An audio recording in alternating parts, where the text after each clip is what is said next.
for this first equation of motion, I'm going to start with average acceleration, and I'm going to manipulate this particular formula so that I have my final velocity by itself. If y'all remember literal equations from like algebras, literal equations are all these variables, and we want to get one of them by itself. So to get my v of f by itself, I'm going to multiply both sides by this change in time, right? And if I multiply both sides by change in time, I'm going to get my average velocity times this change in time. And that equals my final velocity minus my initial. My final velocity is still not by itself. What do I need to get final velocity by itself? What do I need to do here? I need to add my initial over. Yes.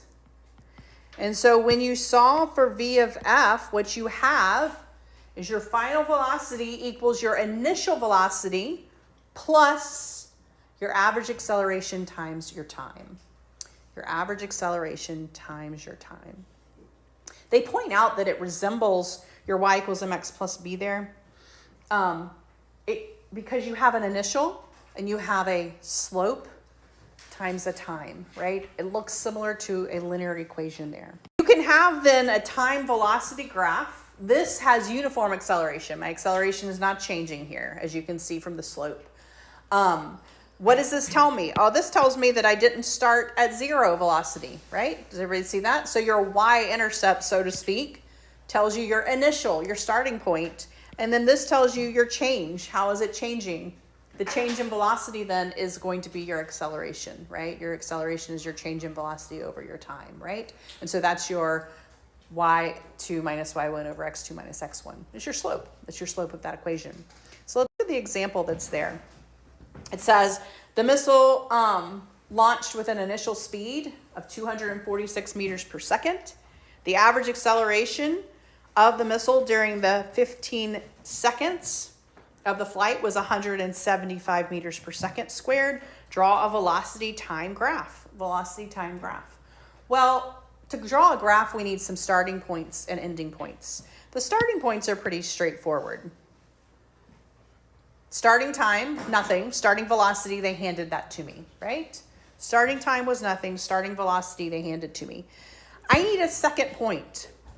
All right, I know the time of my second point, correct? All right, what did they give me here? 175 meters per second squared. That unit should tell you what they gave you, because that is the standard unit for something that we've talked about. What is meters per second squared, the standard unit for? Acceleration. They just gave you your average acceleration. What we don't have is your final velocity, but we just did an equation for final velocity. Remember the equation for final velocity looked like this. I have my initial velocity plus my average acceleration times my change in time. In order to draw a graph here, I need my final velocity, my second set of points. And so I'm going to plug all of this in. My initial velocity, 246. I got that from my problem here. Plus my average acceleration, they gave me that too, 175. Times my time, 15.0.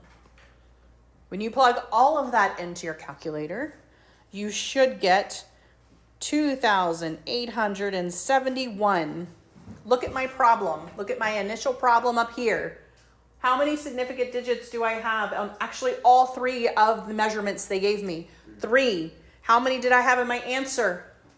4. I only need 3. So I am going to look at 1, 2, 3. This is my significant digit place. So I'm going to round it this place right here. 2870 is what I'm going to use there. And now I have my second pair. 15 seconds, 2,870 meters per second squared is my meters per second is my second velocity. So now I can graph. Now I can legitimately graph this because I have 2 points. All right. And so if you were to graph it, they did this in thousands. All right. So when you see over here, when you see times 10 to the third, that just means in thousands, right? So 0.246, they graph that around right here. This is my initial time, 0, and my initial velocity, 246. My ending time, 15. My ending velocity, 2,870. You do not have to, you could have written 1,000, 1,500, 2,000, 2,500. It would have been the same thing if you had made your units that way. They just wrote it in terms of thousands, all right?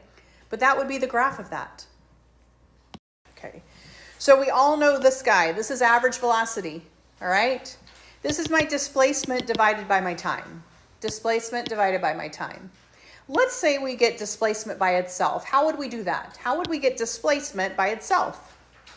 We need to multiply both sides by change in time. Change in time. So that's what it looks like when we get my displacement by itself. We have my average velocity multiplied by my time. Well, what is average velocity? Average.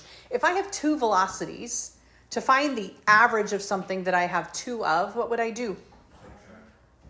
To find the average velocity, I have two velocities. What if I wanted just my average and I didn't have time or anything? If you have two grades and you want your average of the two grades, what are you going to do? Add them and divide by 2.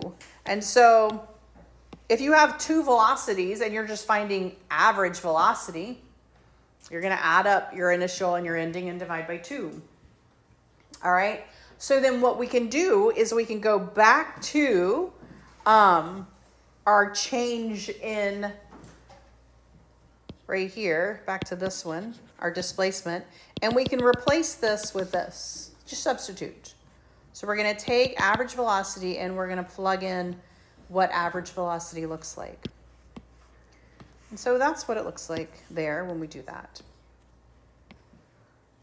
So when we are doing all of this manipulation, we're using what we know, and we're just either using literal equation, moving stuff around, or substitution. And so in this case, we said, well, to find the average of any two velocities, we would just add up the velocities and divide by 2. And you come up with this. Displacement is going to be 1/2 the sum of your final and your initial velocities multiplied by your time. Multiplied by your time. All right, if I want to find the displacement. So this graph doesn't tell me anything about the distance or the displacement, right? This graph strictly tells me time versus velocity, correct? And so now I want to figure out the displacement of this particular missile. I want to figure out how far it traveled. Clearly it traveled upward, but all right, so I'm going to say 1/2. What was my final velocity? What was my final velocity here? 2,870. My initial velocity here was 246. Over what period of time did that happen? 15 seconds, all right? So if you do all of this in your calculators, you should get 23,370. What unit? How far?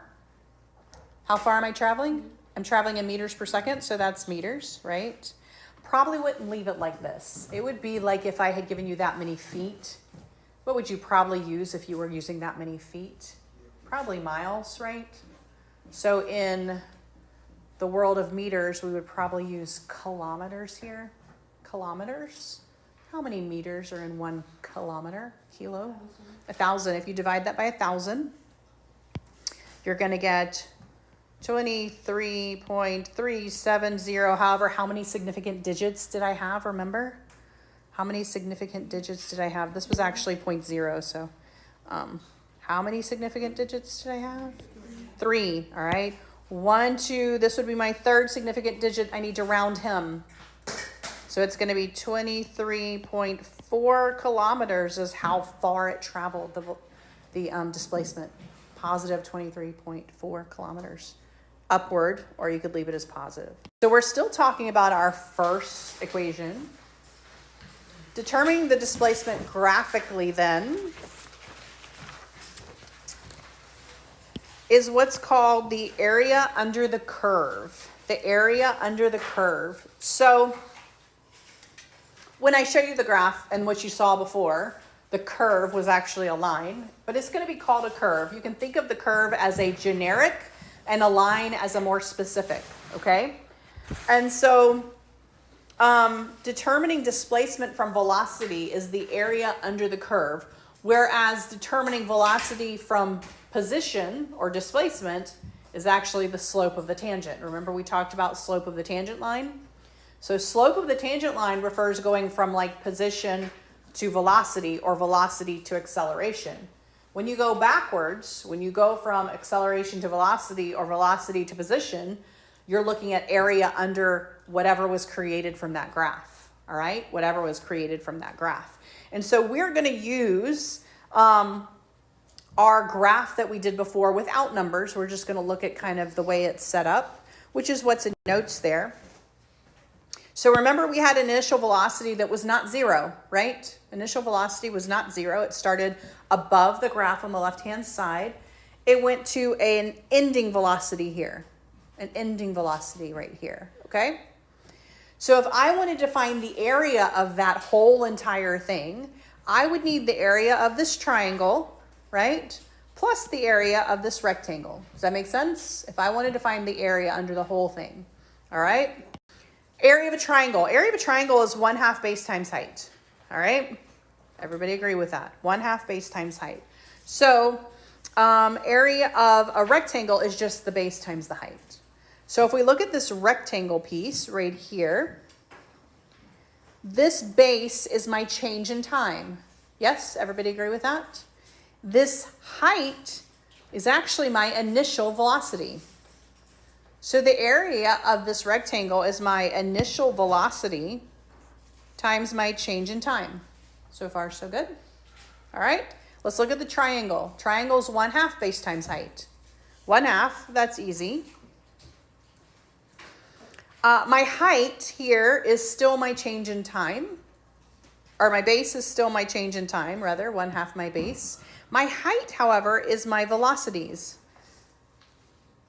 My final velocity minus my initial velocity, that's my height. So 1/2 your base times your height. That's the area of the triangle. Yes? All right, so if I were to distribute, let's see. So I'm going to distribute this right here. I'm going to say v sub I times t, I'm going to leave alone, plus 1/2 at final velocity minus 1/2 initial velocity, right? And then that is being multiplied by my t, change in time. All right. I'm going to do a little bit of manipulation here. I'm going to factor out this change of time. Okay, factor it out. Change of time is factored out. I'm left with initial velocity plus this group here. 1/2 my final velocity minus 1/2 my initial velocity. I can combine these two, 1 and negative 1/2. What is 1 and negative 1/2? Give me. 1 plus negative 1/2. Just 1/2. So I have 1/2 my final velocity plus 1/2 my initial velocity. Change my time and time. There we go. And I'm going to factor out my 1/2 now. 1/2 my final velocity plus my initial velocity, and that is all being multiplied by my time. That looks very much like the same graph, right? Looks like the same exact equation. So both the algebraic and the graphical gives you the same answer when you're trying to find displacement. Whether you do it algebraically from the known equations or whether you do it graphically from your geometric equations, area of a rectangle, area of a triangle, you're going to get the same one. And the same one is going to give you how to solve for position. If I need to know my position, I'm going to say 1/2 the final velocity plus the initial times my change in time. That's going to be what I'm going to get every time.